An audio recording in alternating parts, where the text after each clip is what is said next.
John Cord dan Vina Patel telah bersahabat sejak 30 tahun yang lalu. Keduanya berprofesi sebagai pengacara dan mereka membuka praktek hukum bersama di daerah Leicester, Inggris. Praktek hukum itu sukses dan memiliki banyak klien. Keduanya menjadi rujukan bagi warga sekitar yang membutuhkan bantuan hukum, khususnya dalam urusan usaha kecil dan menengah. Vina dan John, meski bersahabat tetapi mereka memiliki sifat yang bertolak belakang. Vina yang rendah hati, lebih suka gaya hidup sederhana, dan dia senang menghabiskan waktu dengan keluarganya. Dia juga senang memberikan bantuan konsultasi hukum bagi kalangan yang membutuhkan. Sedangkan John, sahabatnya, bergaya hidup mewah dan suka berpesta. Pemikirannya lebih pada perhitungan bisnis dan bukan sukarela.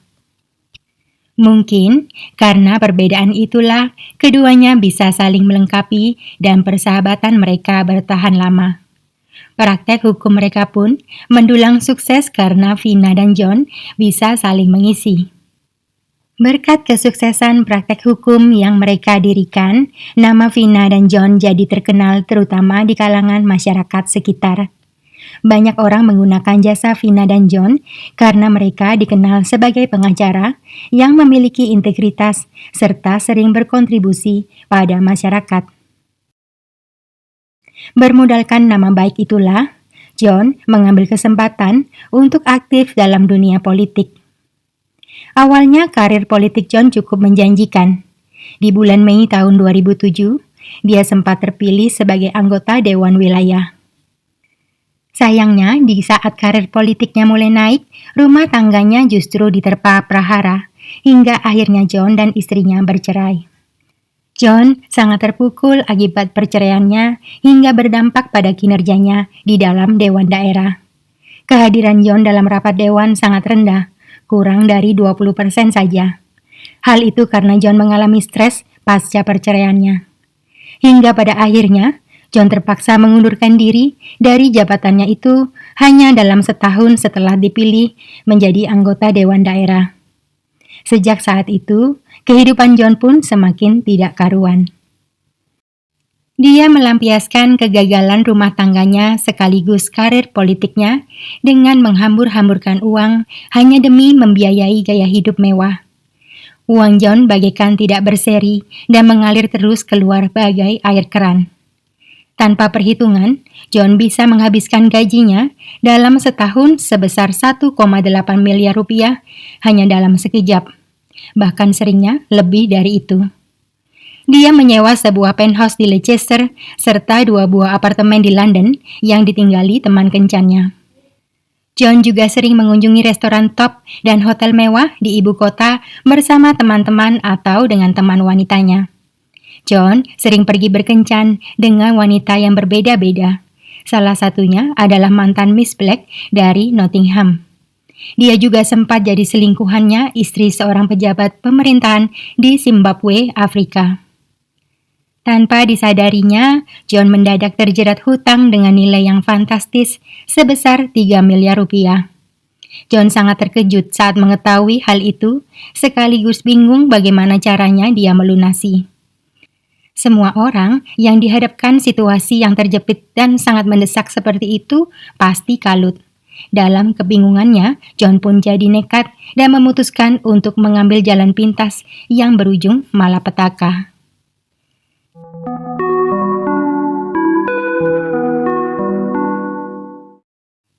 Pada tanggal 15 Januari tahun 2009, Putri Vina, Nisa, sedang menunggu ibunya yang tidak juga datang menjemputnya dari tempat kerja di rumah sakit Leicester Greenfield. Nisa sudah berusaha menghubungi ponsel ibunya, namun tidak ada jawaban. Dia jadi sangat gelisah dan khawatir karena ibunya itu adalah seorang yang tepat waktu dan tidak pernah terlambat. Nisa berpikir jangan-jangan ada sesuatu yang buruk terjadi pada ibunya. Tidak mau menunggu lebih lama lagi, Nisa segera menghubungi sang ayah, Surendra, dan menceritakan apa yang terjadi serta kekhawatirannya. Tak lama ayahnya datang menjemput Nisa, dan bersama-sama mereka menuju firma hukum tempat Vina bekerja. Saat tiba di sana, Nisa dan ayahnya melihat mobil sedan milik Vina masih terparkir di depan kantor. Anehnya ketika mereka mencoba masuk, pintu kantor dalam kondisi terkunci, seakan sudah tidak ada orang di dalam. Tetapi mengapa semua lampu di dalamnya masih menyala, seolah masih ada yang bekerja? Situasi itu sangat janggal. Namun Surendra dan Nisa berusaha berpikir positif.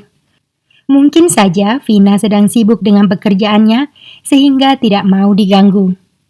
Tetapi Surendra dan Nisa tidak bisa menghilangkan firasat buruk mereka. Untungnya mereka ingat Vina menyimpan kunci cadangan kantor di rumahnya. Surendra dan Nisa pun bergegas pulang ke rumah untuk mengambil kunci itu, kemudian segera kembali ke kantor Vina. Entah kenapa, ayah dan putrinya itu merasa tegang dan gelisah ketika masuk ke dalam kantor Vina. Mungkin itu yang disebut sebuah firasat. Mereka berkeliling ruang demi ruang untuk mencari Vina, namun belum berhasil. Hingga akhirnya mereka menuju ke ruang bawah tanah di mana mesin fotokopi disimpan. Ketika hendak menuruni tangga menuju ruang bawah tanah, di sanalah keduanya menemukan orang yang paling mereka cintai di dunia. Vina Patel sudah meninggal dunia. Kematian Vina Patel awalnya diduga sebagai sebuah kecelakaan kerja. Vina hendak mengambil berkas di ruang bawah tanah, namun sialnya terpeleset saat menuruni tangga. Namun, para petugas polisi yang berpengalaman bisa melihat kondisi serta situasi di TKP sangat mencurigakan. Peristiwa itu pun diselidiki oleh pihak kepolisian. Surendra dan Nisa dimintai keterangan, namun keduanya punya alibi yang kuat. Mereka sedang bekerja di tempat lain saat kejadian. John Cord, partner Vina, juga dimintai keterangannya, tetapi John mengaku seharian berada di luar kantor sehingga tidak tahu bagaimana sahabatnya itu bisa berakhir dengan sangat menyedihkan. Pihak kepolisian kemudian menutup kantor dan mengamankan lokasi di sekitarnya untuk mengambil sejumlah barang bukti. Hasil pemeriksaan menyebutkan bahwa penyebab kematian bukanlah karena terjatuh dari tangga, melainkan karena sebab lain yang masih diselidiki. Ditemukan sobekan kain kecil berwarna biru di sekitar korban. Selain itu, ditemukan juga bukti adanya DNA seorang pria yang bukan milik Surendra, suami Vina, ataupun John, mitra kerjanya. Bisa diambil kesimpulan bahwa pria misterius itu ada kaitannya dengan kematian sang pengacara murah hati. Peristiwa itu ditetapkan sebagai kasus pembunuhan. Penyelidikan difokuskan pada DNA pria misterius dan sobekan kain berwarna biru yang keduanya ditemukan pada korban. Identitas dari pria misterius itu akhirnya ditemukan milik seorang pria bernama Brian Farrell. Ketika diinterogasi, Brian mengaku dia adalah teman kencan dari pengacara John Cord dan sudah beberapa kali berkencan di kantornya. Bisa saja DNA-nya tertinggal pada salah satu kesempatan itu. Namun dengan tegas Brian menyangkal keterkaitannya dengan kematian Vina. Meski demikian, lewat pengakuan Brian terungkaplah sebuah fakta adanya hubungan spesial antara John Cord dan Brian Farrell, yang keduanya pria, menarik bagi penyidik. Selain itu, terungkapnya sebuah fakta mengejutkan lainnya, bahwa John ternyata menyukai wanita dan pria. Fakta itu sangat menggelitik rasa penasaran penyidik. Mereka mulai curiga pria dua musim itu terkait dengan kematian mitra kerjanya. Latar belakang John Cord diselidiki lebih mendalam. John kembali dipanggil penyidik untuk dimintai keterangannya. Tetapi pria itu tetap bertahan dengan keterangan awalnya. Dia sedang berada di luar kantor saat peristiwa itu terjadi dan tidak terkait dengan kematian Vina, mitra kerjanya. Sulit mempercayai John Cord, apalagi masalah keuangan yang sudah terbongkar. Penyidik mengetahui bahwa pria itu terjerat hutang dalam jumlah yang sangat fantastis. Hal itu juga didukung oleh keterangan Surendra, suami Vina, yang menyatakan bahwa Vina tahu akan kondisi keuangan John. Surendra juga mengetahui saat John mendesak istrinya untuk menaikkan nilai proteksi asuransi usaha mereka dari 9,2 miliar menjadi 18 miliar rupiah atau 3 kali lipat dari nilai awal dengan alasan John sedang sakit keras.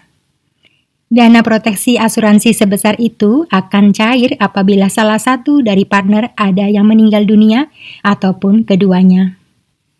Hal ini berarti, bila Vina meninggal dunia, maka John yang berhak atas uang asuransi usaha. Hal ini tentu memperkuat motif John sebagai pelaku di balik hilangnya nyawa Vina. Selama penyelidikan berlangsung, firma milik John dan Vina diaudit oleh penyelidik dari pihak otoritas regulasi pengacara. Dari hasil pemeriksaan ditemukan bahwa John ternyata telah menggelapkan dana senilai 12 miliar rupiah. Dana itu adalah milik 9 pelanggan yang bisnisnya John wakili dalam hal transaksi penjualan ataupun pembelian tempat tinggal. Dari semua fakta dan bukti yang didapatkan, bisa disimpulkan bahwa motif dari peristiwa itu adalah uang dan keserakahan. Vina tahu tentang kondisi keuangan John yang terdesak, tetapi dia menolak menaikkan proteksi asuransi usaha, karena menurut Vina, itu adalah dua hal yang berbeda. John yang semakin tertekan dan putus asa, akhirnya nekat, dia menyuruh Brian Farrell, yang adalah teman kencannya, untuk menjalankan rencana jahatnya. John berjanji akan memberi imbalan fantastis kepada Brian senilai 20 miliar lebih. Rupanya kesepakatan jahat mereka berhasil. Mitra kerja John yang malang kehilangan nyawanya dan ditemukan di kantor oleh suami dan putrinya dalam kondisi meninggal dunia. Akhirnya John Cord dan Brian Farrell ditangkap dengan tuduhan pembunuhan. Persidangan John dan Brian berlangsung di pengadilan Nottingham. Meski awalnya keduanya mengaku tidak bersalah, namun bukti dan fakta menyatakan hal yang berbeda. Hakim akhirnya menyatakan John Cord dan Brian Farrell bersalah atas dakwaan telah menghilangkan nyawa Vina Patel dengan motif uang dan keserakahan. Mereka terbukti telah merencanakan serta mengatur agar kematian Vina terlihat seolah disebabkan oleh kecelakaan. Hakim menjatuhkan hukuman seumur hidup kepada John dan Brian. Mereka harus menjalani minimal 29 tahun hukumannya sebelum layak mengajukan pembebasan bersyarat. Peristiwa menyedihkan itu menjadi duka mendalam bagi keluarga Vina Patel. Surendra suaminya dan juga Nisa putri mereka mengalami trauma yang mendalam karena merekalah yang menemukan Vina dalam kondisi menyedihkan. Dari kasus ini kita bisa belajar untuk lebih selektif lagi dalam memilih teman agar kita tidak dimanfaatkan. Jangan cepat percaya kepada siapapun, apalagi soal uang, karena uang dan keserakahan bisa memecah belah pertemanan. Selain itu, bisnis dan persahabatan adalah dua hal yang berbeda dan sangat rumit bila disatukan. Semoga Vina Patel dapat beristirahat dengan tenang. Kebaikan dan kontribusinya pada masyarakat akan selalu dikenang oleh orang-orang di sekitarnya. Itulah akhir kasus hari ini. Sampai bertemu dalam kasus berikutnya. Terima kasih.